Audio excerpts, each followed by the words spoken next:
Guys, sorry about the mask. I have a bad tooth that has broken, and I don't want y'all to see it because it makes me a bit anxious.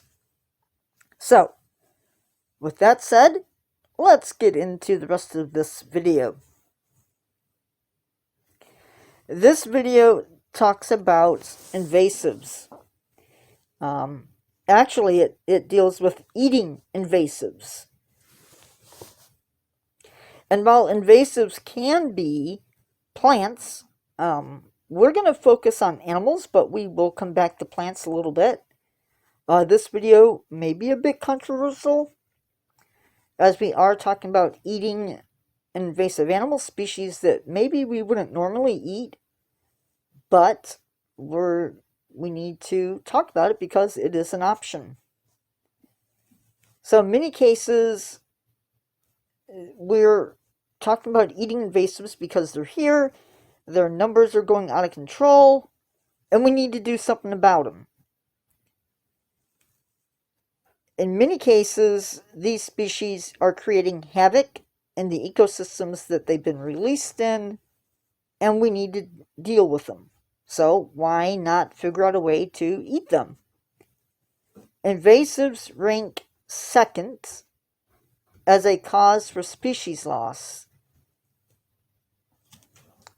Some chefs are already taking advantage of invasives, things like lionfish in the Gulf of Mexico and the Asian carp in Illinois are being eaten, and they could end up in sushi or sold to other countries.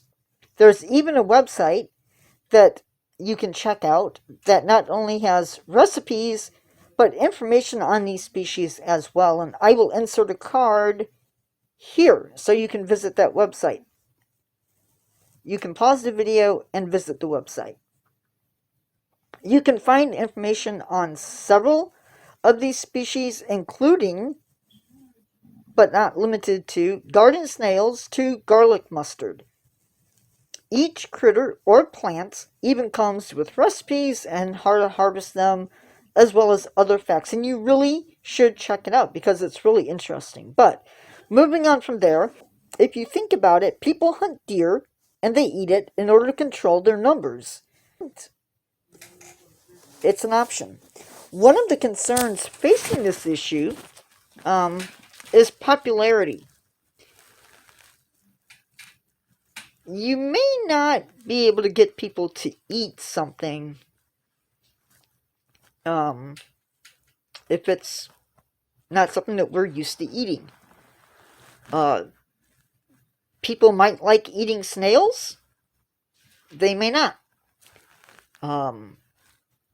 Or something like kudzu, which you probably, if you don't know about it, you may have heard about it, but the other issue is, how do you keep that food item in stock? Do you raise it or spread it to someplace else? The idea here is to reduce the population, not to spread it, so you have to be careful. There is a line that you either farm it or you figure out some other way of getting that particular item in stock. The other issue facing this topic is how do you get people to eat it, like we've already talked about. So I'm going to show you a plant now. This plant is used, that's going to be used, is not an invasive. This is a plant in my local area when I was growing up that we called snot flower.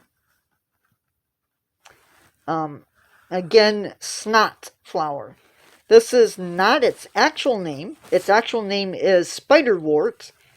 But you can imagine the name just doesn't sound appealing And so there may be work that needs to be done in order to get people eating these animals. My question is, are you brave enough to try lionfish sushi? For those of you that don't know, lionfish is a venomous fish, originally from Southeast Asia.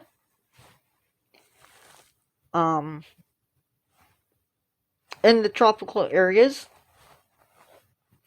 and in some hurricanes down in Florida, I believe they were released into the Gulf of Mexico and are now in an area where they don't belong. So eating them has become a very real possible solution to dealing with this issue.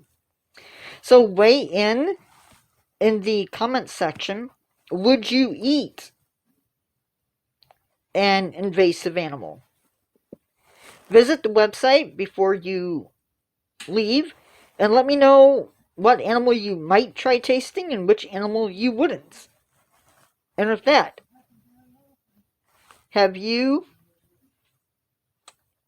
if you learned something or taken something away from this video, give it a like, subscribe if you're not, click that notification bell so you never miss another video.